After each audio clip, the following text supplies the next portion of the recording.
All right, guys, camera's ready. Everything's looking really good for our episode. Hey, easy, take that, please. It is our 200th celebration episode with all this stuff going on. How awesome is that? 200 episodes, guys. Yeah. And what better way to celebrate than with helium? All right, what we're going to do today is we're going to be talking a lot about our 200 episodes that we've done, and look what happened after we introduced Mike to the show. It has gone downhill. For sure. And this will also be our last episode, right? It probably will. Well, you know what? We have had so much fun doing this. We've been doing this for 8 years now, and again, it's our 200th episode. Okay, who was here when we did our very, very first show? I was. So we've got some original Between the Stud people and a couple new ones. Do you guys remember anything about our first show and why we even started it? I sure do. We had this idea of building this house of innovation and technology out on Flutter Road, remember? And we said, hey, I think the public would really, really enjoy the processes and what it takes to build such a house. And so we started the show back then. We really did, and it was only for that purpose. We wanted to highlight all the innovation things. And say, you know what? I've got a better idea today. What we're going to do is let's do a bunch of throwbacks and show the audience of what they've missed for the last 8 years. The first one will tell you why we did our show and what we started with. Wow. Hey, we really appreciate all this new information about alternative, efficient ways to heat and cool your home and your business and your driveway and your garage. This is pretty exciting. Thanks for joining us today. Thank you. Lonnie. Hey, wait, Lonnie. Hey. Hello. You know what's better than watching the Colts in the playoff this week?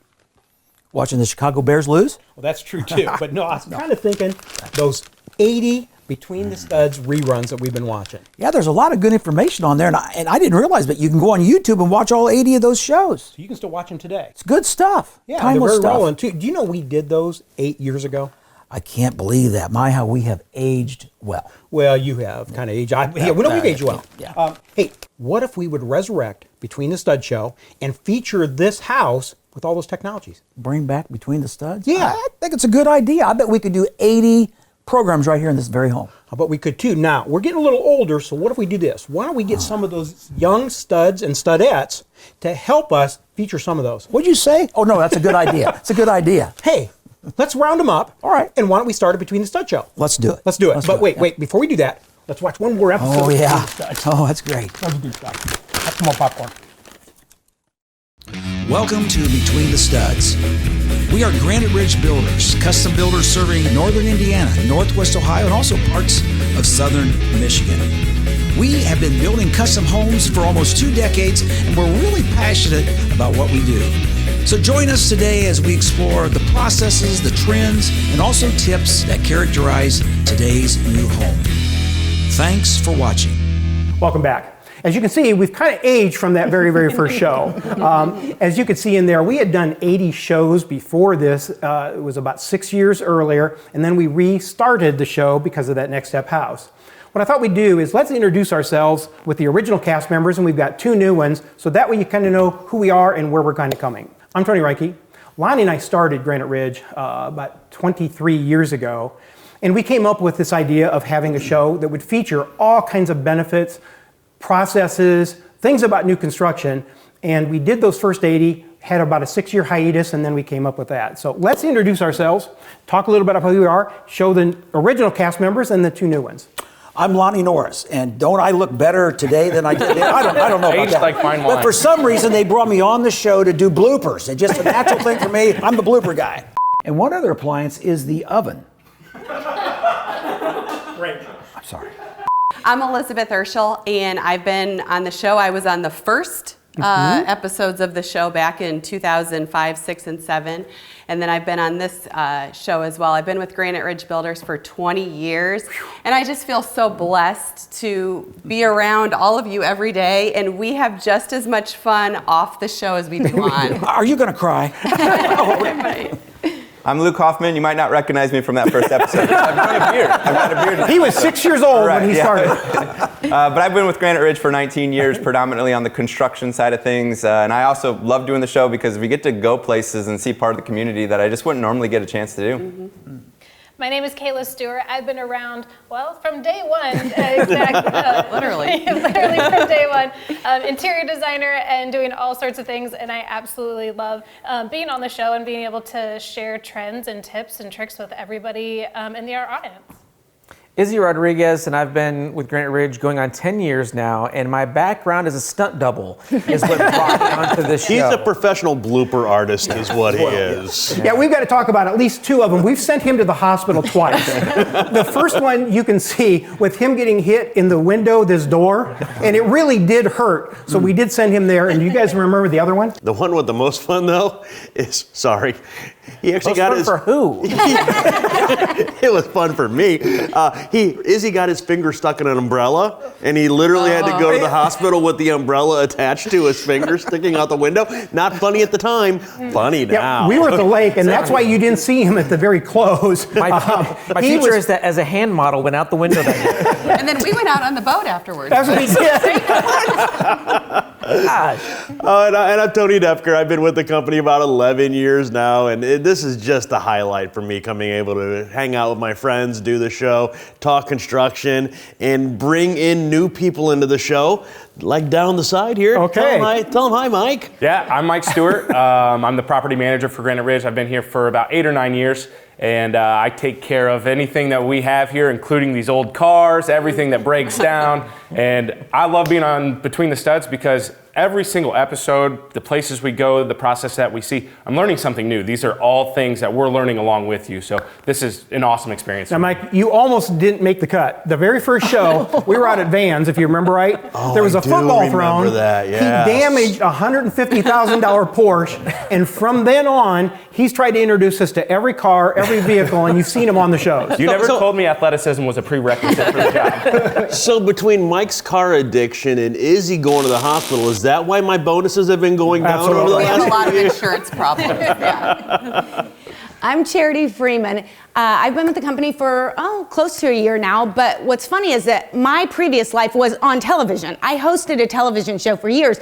I jokingly say I'm on television more now as a Granite Ridge employee than I was when that was actually my job. But I do love this. It is a little different than my previous television job, but it is a lot more fun, and I really enjoy it. And her introduction was a year ago at this house. Tony and Yes. I got the pleasure of taking water, putting it on top of the deck and getting her wet, and she almost quit. And that was the highlight of my year, just to be honest. I think my favorite one is when I shot Tony in the face with a squirt gun. Yeah, I remember that too. Yeah. There are a lot of hijinks that go on. Yeah. So why don't we do this? Let's tell everybody why we kind of start the way we do, the pre-open, and then also maybe some of the content.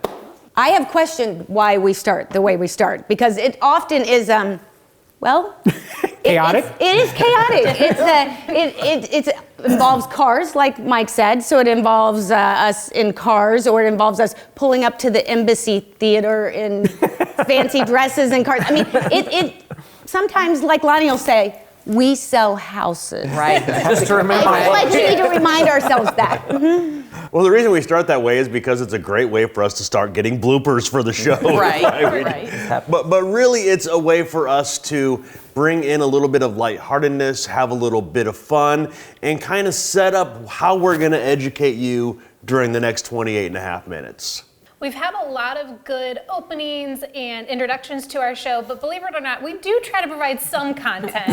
Maybe not all the time, but we really do try to provide a great content and education because we really enjoy it and want to bring it to you as well. So one of my favorite topics that we've talked about in many of our shows has been the entire construction process. And I think we have a lot of reviews about that too. So what are some of everybody's favorite processes that we've talked about? When we talk about the process, we got to start at the beginning, right? So talking about foundation and concrete, and we find this so fascinating that we've done 4 different episodes on this. Wow. Because there's a great history about concrete. It goes way, way back into Roman times.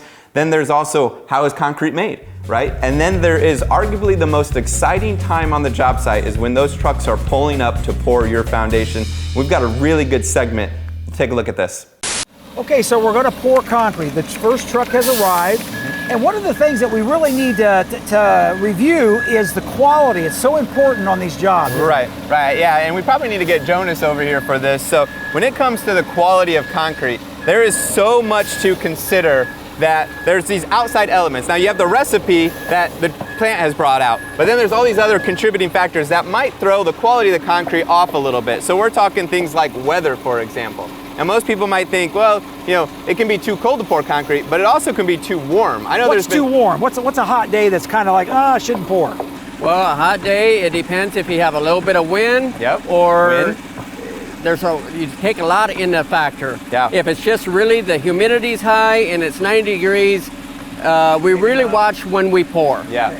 We love early mornings. Early mornings The are great. last thing we want to do is pour concrete and then have to take it out. Right. So we're careful. So you mentioned a few of the things. So there's humidity, because the humidity with all that moisture in the air. But there's also times where it just got done raining, like it rained last night. We have to contribute that into it because there could be a little bit of moisture on that visqueen, which you guys have been taking care of this morning. Yes, we have. Right. So it's not just bring it out, dump it. There's all these other contributing factors, and it really is, as we keep mentioning, it is an artwork. And Jonas is probably always staring at his phone, looking at the forecast to make sure, and you're looking at it about every half hour to make sure nothing's changed in order to get this concrete poured and poured correctly the first time. And let's emphasize, it takes a team Yep. to pour a slab like we see out here today. And I like Between the Studs, but I also like the studs, which brings us to framing. After we put the foundation in, which takes a few weeks, then we move to framing, and it's pretty incredible what a builder does in about a week to 2 weeks to put all the sticks up, which we call framing. And I love all those parts, the headers, the king studs, the jack studs, rafters, trusses. It's really cool what we can do and what we do well at Granite Ridge Builders. The next obvious choice is roofing. You have to have a top on your house, Luke. Right, and we've done a couple episodes where we talk about the difference between the pitch and the slope of the roof. Sometimes that kind of confuses people, but I will say, the one thing I did learn in high school in math class, the Pythagorean theorem, a squared plus b squared equals c squared, I use that every single day when it comes to either the roof pitch or even just trying to square up a wall. Yeah, and we had a very awesome episode where we related how architecture and music play together, and Pythagoras was huge in the musical scales. Right. He really was the father of modern music, and we have an awesome clip here of our friend Mark Gershmail talking about how that plays into the music he plays every day. Yeah, it's interesting. Pythagoras is our founding father of music. You well said it. But he called it the music of the spheres. He believed that the planets were hung in the sky and vibrated to musical tones, which is a beautiful image, I think. But for music and pop music especially, we really end up in 4/4 rhythm. Most of everything that you hear has 4/4 rhythm to it. If you're big into waltzes, you can do 3/4. And so there are very few examples of anything that's outside of that, although Pink Floyd, being the daring band that they were, created a song. Does anybody know what it is? It's in 7/4 time. Money. So the next time you're in the car and you hear money come on, you're at home. Start counting, man. It's also the only time you hear a cash register. Okay, so girls, you guys are much smarter than we are. The audience is going to want to know this. Speaking of roof pitch and slope, what is the most popular, low slopes or high slopes today in houses? Ooh. Depends on the style. If you're going farmhouse, you need to go high. If you're going modern, go low. It just depends on what architecture style is your favorite. Well, the part of the process that most people find a little shocking is electricity. Finding out how. That's a good one. That was really my best stuff. So the reason he said that is everybody remember the episode, these three of them now that you've gotten shocked by electricity and we have them on tape. I don't remember any of those. I wonder why. Reason. When we see how electricity goes from the power plant all the way into your house, it was almost like a schoolhouse rock segment. It was really well done. You're talking about electricity. I like the plumbing and how everything goes and flows and gets from the city water plant to your house, and also how everything then exits your house once you're doing everything that way. Forget about what? Well, we don't want to know all those. Too much detail. Once you're doing that way. Well, that reminds me of a couple toilet episodes that you got way in too much into the toilet part. Oh my goodness. Yes, we have. Weren't we actually on tape, like sitting on stools? I don't think that was, that was Not appropriate. This has gone down the crap really quickly. So I'm going to move on. One of my favorite stages is mechanicals. Now, when you're building, it's probably not as glamorous to go out during the mechanical stage, but this is important. This is your air conditioning, your furnace, all your air quality that is going to supply your home over the coming years. some of the most impressive shows that we've done have been about windows. People don't think that there's much to it, but we've talked a lot about Anderson and all the things like titanium dioxide, the argon on the inside. We've also broken a lot of glass. I have no to idea show what people. you're talking about. And also, I love the process of how you make glass. That's a really impressive. Just see a real quick segment on that. Really, there's about 4 components in glass, but when you really shrink it down, it's really just sand that gets heated up, right? And it gets really hot. We're talking hotter than molten lava, 3,090 degrees. But a couple other components that they add to it. So you got the sand, you have soda ash, limestone, and then they add that recycled glass. So it is important to recycle that glass because they do pull it in, they'll melt it down the same time. So you'll notice it has a few similarities with our concrete mixture, sand and limestone in there. But the way it works is they heat this up like we mentioned, they put all those components in a big batch, it gets melted down, it turns in and it looks a lot like lava. Then they roll it out onto a river of molten tin. Wow. So the tin and the glass are like oil and water. So the glass will float on top of it. And that's why they call it floated glass, floating glass. They'll float that right on top of the tin and they'll cool it down at that same time so it really starts to get its form. Then they roll it out. They roll that glass out, and they'll roll it out about 1/4 of a mile long. Wow. And they'll continue that cooling process, and they'll also stretch it out a little bit and make sure that they got the thickness that they're looking for. And that's essentially how they make annealed glass. There's a couple other types of glass, but that's annealed glass, which is the most common basic glass that we see today. Now, I really love color, obviously being a designer, and we've done several episodes talking about that. I think I almost gave you guys a seminar when we were at the Innovation Home talking about color and moods and what that does for your overall lifestyle, really. And there's a lot of great information. Now, the best thing about that house and the whole entire design for that wonderful home we built started because of a yellow sink. There was a yellow sink and a yellow post, and so if color doesn't mean a lot, it designed an entire house from just that sink. So why don't you take a look and remember what we did back then. Now, tell me, when you went to pick out everything in this home, what was your inspiration? What was the first thing you chose? The first thing we chose is actually right behind us there, and it's the yellow farm sink. Now, what color do you call that? That's called Piccadilly Yellow. I love the name. Now, that is a farm sink. It's sometimes called an apron sink. It actually was popular over 100 years ago, and now it's more of a classic modern look. It's also ergonomically correct. It's closer to your body, so there's less bending. What is that made out of? That is actually cast iron, so it's very durable, and the size of that, I think I can bathe my kids in there. You definitely can, or your dog. It's a focal point too. It's not just a sink, it's almost a piece of art as well. It is, and that's something we chose just for fun with the Piccadilly Yellow, but it comes in a lot of different colors for anybody's taste. And we have done a lot of color shows. Now, for the audience, we have all had so much fun with color because you might not know, Luke is colorblind. Yeah, I think it's overrated. I don't think it's a big deal personally. So you might have seen that on about 5 or 6 episodes, but we've had fun with that. Speaking of color, I like the color on the outside of the house, the exterior ornamentation, that curb appeal. And we've done many shows about how we can take care of all of that and what's important, whether it's what's trendy or what's traditional in your exterior ornamentation. Now, Charity, that leads us to a great other type of content that we've gotten into our shows. Let's talk all about architecture. We did so many amazing episodes on architecture. We've done all of the different ones that we can think of. What are some of everybody's favorites? Forest Park Boulevard. Yeah, number one. Remember that show? Yeah. Walking down. Well, and that show is not only our most highly watched episode, it's actually part of curriculum for someone's class now as well. So cool. How about the Bass Mansion? Remember that beautiful building? Oh, Richardson Romanesque. Yes. I think we did a lot on the exterior of that show. That was an amazing one. What about Concordia Seminary? Yeah, I've got one problem on that. That was one blooper that I still can't get over. I lost my wife's wedding ring that she gave me, and I still haven't been able to find it.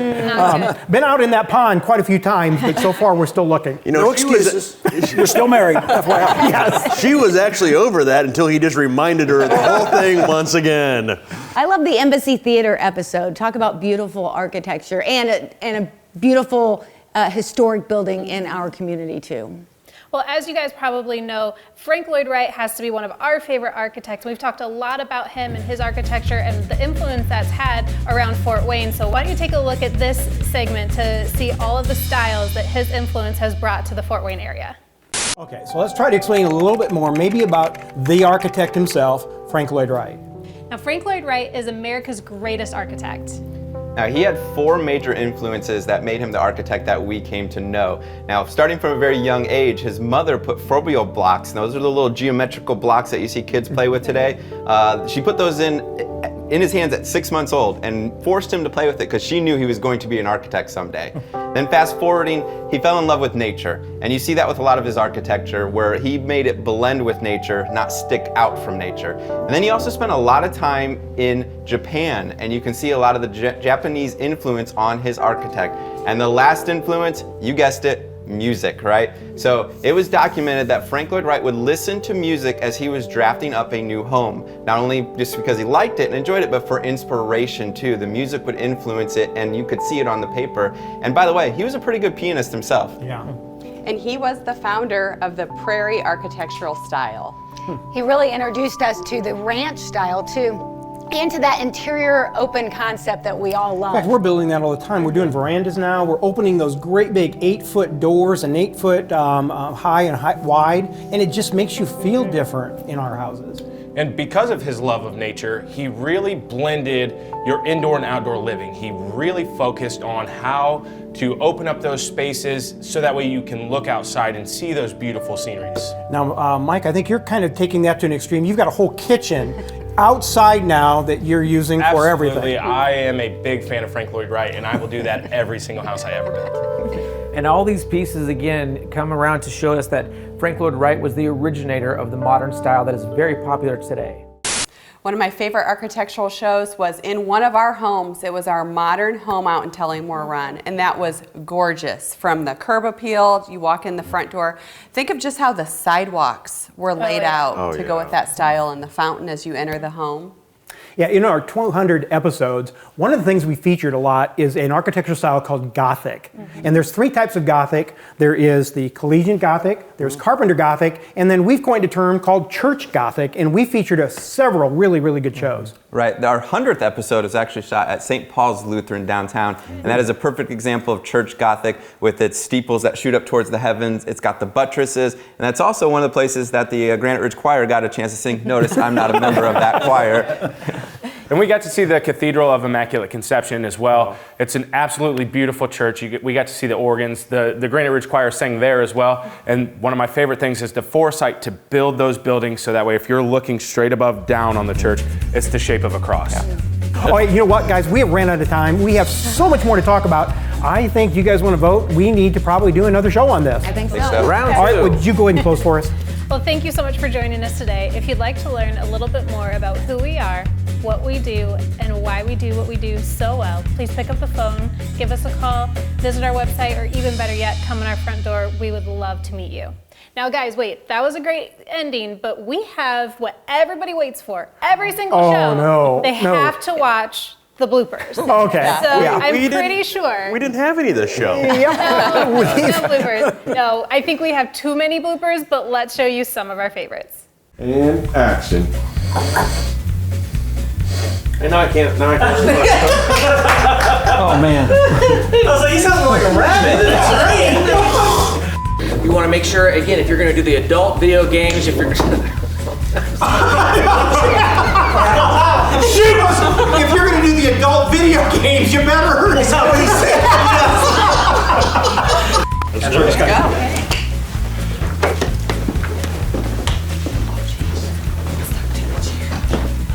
I think it was okay. Hey, B-roll. We're glad you've joined us today for this wonderful holiday season. It's a picnic. It's a wonderful holiday season. All right. I think we got these guys. Come on. I get him. Oh!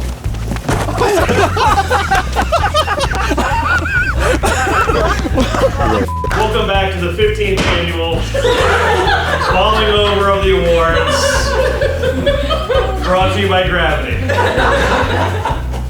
Matt Schoeman, staff member, thank you so much for all of the advice, the special stud tips. If you'd like to ever come in and talk to him, then you can do that anytime you want to. And I advise Potatoes. We're going to learn how to do potatoes on the next episode. It's a plant. We said we needed some bloopers. probably have 200 new homeowners ask me, what is the right way to cut my grass? You sold 200 domes? That's all I can think of. I'm sorry. All right, guys, I'll go 5. Oh, I'm sorry. Just the ending. I'm sorry. I thought we were doing the whole thing. Making sure you pour something in that cup. Right. By the way, Izzy, look at the ding-dongs playing ping pong. We got next, right? Oh, they've been bugging us. Hey, can we play? Come on, we get in it. You know, Tony, when it comes to fishing, what it's all about? It's all about the boat. All about the boat. About the boat. About the. You know that song? It wasn't until about 1888 that we actually started having photography to the masses, and that was with Kodiak. And I know our first. Oh no! You knew he was going to do that. Kodak. You knew that was Kodiak's the bear. Kodak's the camera. 15% of the mixture in concrete that's actually water. I also have. Did you pass that? Well, we got our bloopers. What do you have for lunch? I feel better. There you go. That was a little rough anyway. Let's start over. His face was fresh. Wow. Wow. Burritos.